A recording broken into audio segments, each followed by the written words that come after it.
Pozdrav svima, u ovom videu upoznat ću vas sa Jupyter Notebookom. Naučit ćete da koristite navedeni alat, napravite prvu radnu svesku ili notebook na Pythonu, pokrenete delove koda, ali i dodate drugi sadržaje, takozvane obogaćene sadržaje. U prošlom videu objasnila sam vam kako da instalirate Anacondu i kako da pokrenete Jupyter. Ja ću sada Jupyter pokrenuti iz ovog Anaconda navigatora jednostavnim klikom na dugme pokreni. Sada će se Jupyter Notebook otvoriti u mom podrazumevanom pregledaču i prva stranica koja će se pojaviti je takozvani Notebook Dashboard. Evo vidite kako izgleda. Na ovoj stranici prikazana je folderska struktura na mom računaru. Za ovu vežbu ja ću napraviti sad ovde novi direktorijum u kome ćemo kasnije čuvati radne sveske. Otvorit ću ovde folder desktop, na desktopu ću u stvari napraviti folder i kreirat ću novi folder. Ovde su sad prikazani svi folderi i fajlove, da kažem, koji se nalaze na mom desktopu. Dakle, idem na opciju New, folder, i ovde će se pojaviti novi folder. Ja ću ga sada preimenovati. Da biste preimenovali folder, označite ga. Kada označite folder, ovde klikom sa leve strane, znači kad čekirate željeni folder, pojavit će se gore 3 nove alatke. Možete dakle da promenite ime, premestite ili da obrišete selektovani folder. Ja ću sada da promenim ime u vežbe Jupyter.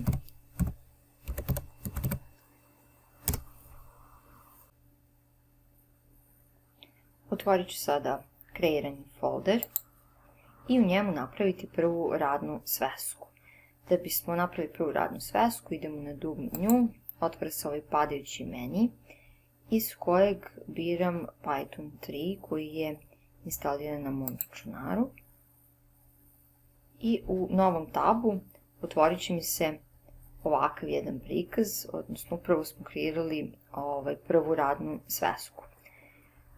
Gore na početku, kraj ovog loga, da kažem Jupyter, nalazi se ime radne sveske. Trenutno ova naša radna sveska nema ime, kasnije ćemo ga promeniti.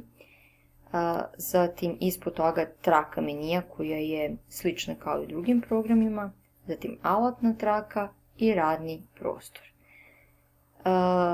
Sada ćemo prvo promeniti ime.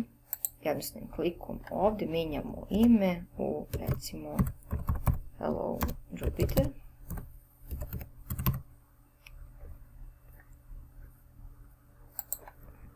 Ovako. Rename. I sada naš dokument ima naziv, Hello Jupyter. Što se sada osnovnog nekog rada tiče, bitno je da znate da postoje dva režima rada. Postoji takozvani edit mod i command mod. Ako je ćelija označena ovako zelenim okvirom, to nam govori da smo u edit modu i primijetit ćete kada ste u edit modu, ovde se nalazi ova, vidite olovka koja vam označava da ste u edit modu. Ukoliko izađem iz ovog okvira, nalazite se onda u command modu i ovaj mod prepoznaćete po tome što je ćelija okvirana ovom sivom linijom sa plavim ovde delom sa strane. Korisno je da znate i neke prečice kako da pređete iz jednog moda u drugi. Pritiskom na taster Enter na tastaturi bit ćete, vidite, u edit modu, a pritiskom na taster Escape prelazite u command mod. Tu su neke bitne, da kažem, prečice. Pored ovih prečica koje sam sada pomenula, koriste se mnogobrojne prečice koje možete jednostavno vidjeti ovde klikom na ovu ikonicu tastature i možete vidjeti sve prečice koje se koriste u Jupiteru, koje su od velike koristi u radu. Trudite se da što manje koristite prosto miša. Prije nego napišem prvi kod i pokrenem ga, da napomenem da je Jupyter Notebook interaktivno okruženje za pisanje i pokretanje koda. Radna sveska može pokretati kod na širokom rasponu jezika, međutim svaka je povezana sa jednim jezgrom. Ovu radnu svesku, kada smo kreirali, odabrali smo za jezgro Python 3 i to znači da možete pisati Python kodu ove ćelije. Kako ova radna sveska trenutno ima samo jednu praznu ćeliju, radna sveska zapravo ništa ne može učiniti i sada ću da napišem kako je običaj kod, odnosno prvu pozdravnu poruku.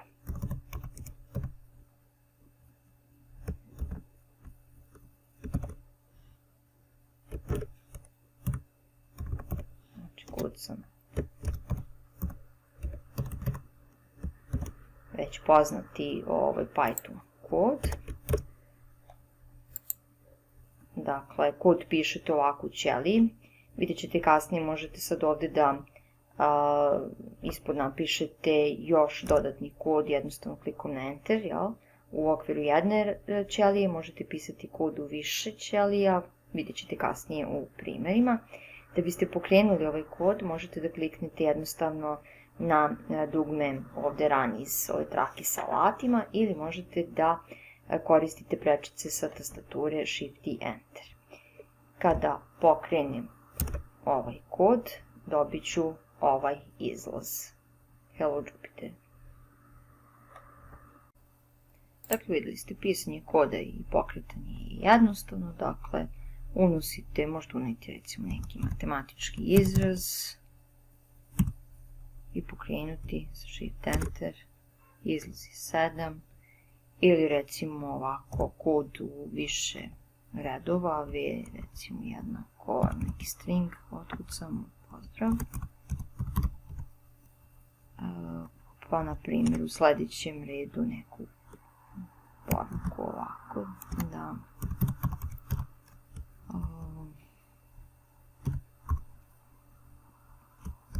recimo pozdrav svima. Dakle, možete u okviru jedne ćelije da pišete i više linija koda, onako kako ste do sada pisali, i da to je kod pokrenete ovako. Pored koda u ćeliji Jupyter Notebooka moguće je dodati i bogati sadržaj. Podrazumijevana vrsta ćelije je kod, ali to se može promeniti. Pored koda moguće je dodati i druge vrste ćelije. Ono što je nekako najpopularnije je da dodate Markdown kod u svoje ćelije. Markdown je popularan markup jezik koji je sličan HTML kodu. Njegova sintaksa dosta liči na pisanje običnog teksta. Evo pokazat ću vam kroz par primjera kako to izgleda. Dakle, ove ovdje ćelije su bile tipa kod, a ovo sad je tipa Markdown, to znači, dakle, ponavljam još jednom, možete da pišete Markdown kod. I evo već sad ono što se često koristi, prvo da dodam iskušeni tekst. Dakle,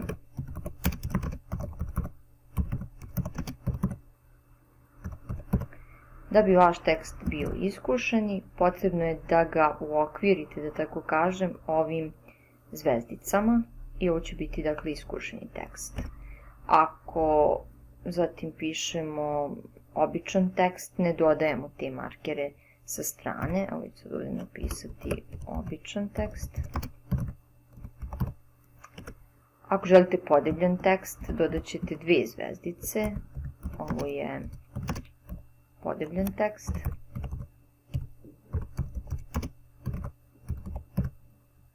I zatvorim sa 2 zvezdice.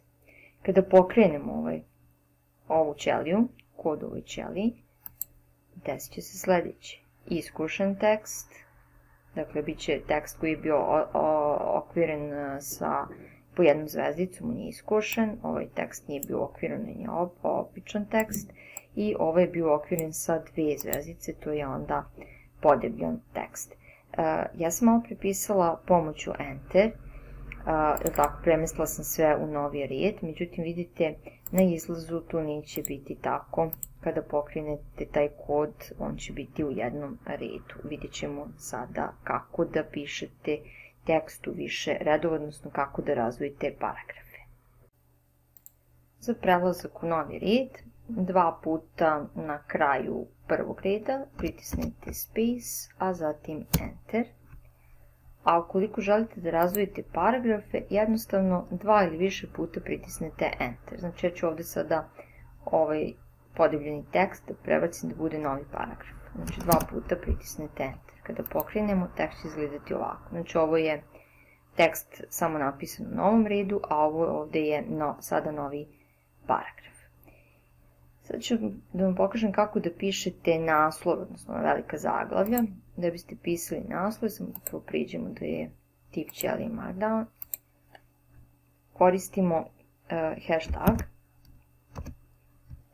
i napišemo naslov željeni, naslov 1.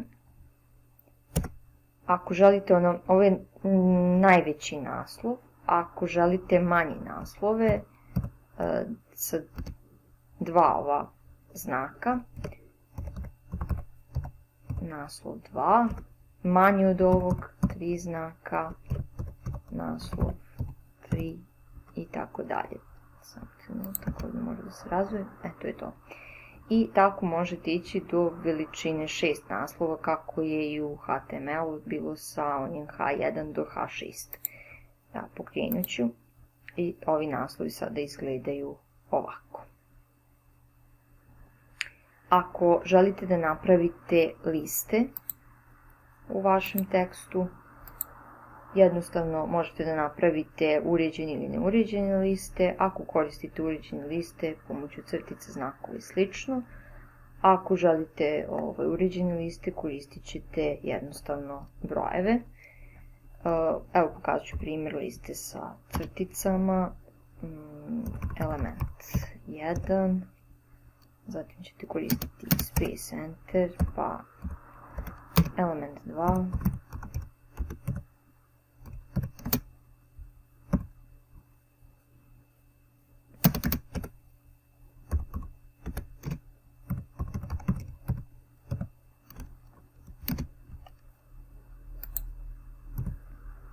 primjera jedne jednostavne liste. Kada pokrenete, izgledat će lista ovako.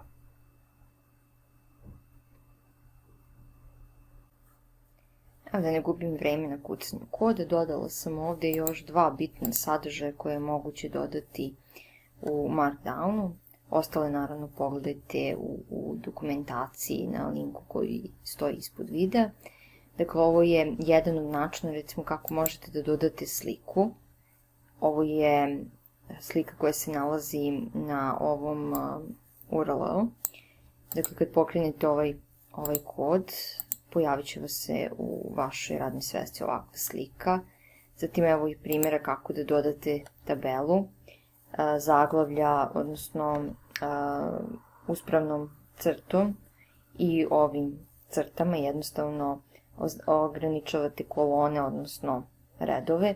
Bitno je samo da napomenem da ovde razmak je nakon svakog teksta, odnosno grubo poravnanje sa kolonama, nije bitno. Sad kad pokrenete, vidite, dobijete ovako jednu tabelu. Dakle, tu su neki elementi koje možete isto da dodate u svoju radnu svesku, a ne samo Python kod. Provest ću vas još ukratko kroz ovu traku menija da vidite šta se bitno u njima nalazi. Prvi meni je file. U njemu možete kreirati novu radnu svesku, možete da otvorite neku već postojeću i već sve ono klasično kao i u drugim programima. Ono što je bitna opcija jeste da preuzmete vašu radnu svesku. Možete vašu radnu svesku preuzeti recimo i kao recimo, na primjer, PDF, što je značajno ukoliko u njoj pišete pored koda ili ovu neku propratnu dokumentaciju. Sljedeći menu je Edit i on je klasičan u principu kao i u drugim programima, ima opcije Cut, Copy, Paste i tako dalje. Možete da spojite recimo više ćelija, da dodate ili premestite ćelije gore ili dole i tako dalje, da izvršite opcionalne klasične Find, Replace i slično. Neke od ovih opcija, kod mene sad ovdje ima opcija Insert Image, ali samo trenutak. Ukoliko bi mi recimo ova ćelija bilo tipa kod, kada odem na opciju Edit, neke opcije bi ovdje bile, vidite, zasivljene, zato što recimo u kodnoj ćeliji nije moguće dodati sliku. Ako odaberem ovdje Markdown, onda će ta opcija ponovo biti vidljiva, jer odavde možete recimo ne samo na način koji sam malo pokazala, možete odavde da dodate sliku sa vašeg računara. Sljedeći menu je View, koristan je za promjenu vidljivosti zaglavlja i alatne trake. Brojevi linije također možete uključiti ili isključiti unutar ćelije ili promijeniti prosto alatnu traku same ćelije. Zatim menu Insert služi samo za umetanje ćelija iznad ili ispod trenutno odabrane ćelije. Menu Cell omogućava vam pokretanje jedne ćelije, zatim skupa ćelija ili svih ćelija. Ovdje također možete da promijenite vrstu ćelija, mada lično mislim da je to jednostavnije sa alatne trake. Zatim menu Kernel. Za rad sa kernelom koji se izvodi u pozadini, ovdje možete ponovo pokrenuti jezgro, ponovo se povezati s njim, isključiti ili čak promijeniti jezgro koje vaša radna sveska koristi. Što se tiče widgeta, oni služe za spremanje i brisanje stanja. Widgeti su u osnovi JavaScript dodaci koje možete dodati u ćelije kako biste napravili dinamični sadržaj pomoću Pythona ili nekog drugog jezgra. I na kraju menu Help. Možete odavde saznati više o prečicama radne sveske i ima puno drugog materijala za recimo Python, za NumPy, biblioteke i sl. Za kraj da pomenem još par bitnih stvari. Evo u ćeliju recimo dodat ću ovako jedan kod. Ovaj kod predstavlja beskonačnu petlju, jer sve dok je veći od 0 štampa se ova poruka, tako, i nikad neće biti manje od 0. Ovo uvijek je veći od 0, ali nismo prosto dodali ovdje da se brojač smanjuje ili nešto slično. Dakle, kad pokrenemo ovaj kod, pokreće se, vidite, beskonačna petlja. Da biste prekinuli izvršavanje ovakve petlje, idete na menu Kernel, malo pa sam tu pomenula, ali još jednom Kernel, i izbrisat ćete, odnosno restartovat ćete ga. Možete i da restartujete i da izbrišete izlaz. Ja ću odabrati upravo tu opciju i sada će on restartovati kernel, Python jezgro, i obrisat ću ovdje ovu poruku. To je to. Sad možete popraviti ovaj kod i tako dalje. Sad ću da sačuvam ovo i da pokažem još jednu bitnu stvar. Iako on automatski često sačuvao zaista vašu radnu svesku, ponekad njene odneti vide sačuvate. Vratit ću se sada na onu početnu stranicu, ovo ću da zatvorim. Vratit ću se na početnu stranicu da objasnim još dvije stvari. Ovdje, kada kliknete na ovu karticu ili file, malo pre sam rekla, tu imate direktorijum u kome se sad trenutno nalazimo i ovu vežbu koju smo odradili, odnosno našu prvu radnu svesku koja se zove Hello Jupyter i ima ovu ekstenziju. Govori da je reč o Jupyter notebooku, odnosno ekstenziju IPyNB. Da bi otvorili, možete jednostavno da kliknete na nju, da sad tu ponovo ne pokazujem. Ako želite da obrišete ovu radnu svesku i nešto promijenite, čekirate, odnosno označite, možete da napravite duplikat, da je stopirate, možete da je prikažete, editujete i izbrišete. Ja to sad ništa od toga neću da odradim, to možete pokušati sami. Samo ću da pokažem još ovu karticu running. Tu se nalaze sve radne sveske, odnosno prikaz svih radnih sveski i terminala koji se trenutno koriste. Kod mene se trenutno koristi ova radna sveska. Ukoliko je potrebno da je stopirate, zaustavite, jednostavno kliknite na shutdown. Sad nemamo pokrenutu nijednu radnu svesku. Eto, toliko u ovom videu. Naučili ste neke osnove rada u Jupyter Notebooku. Do sledećeg videa. Pozdrav!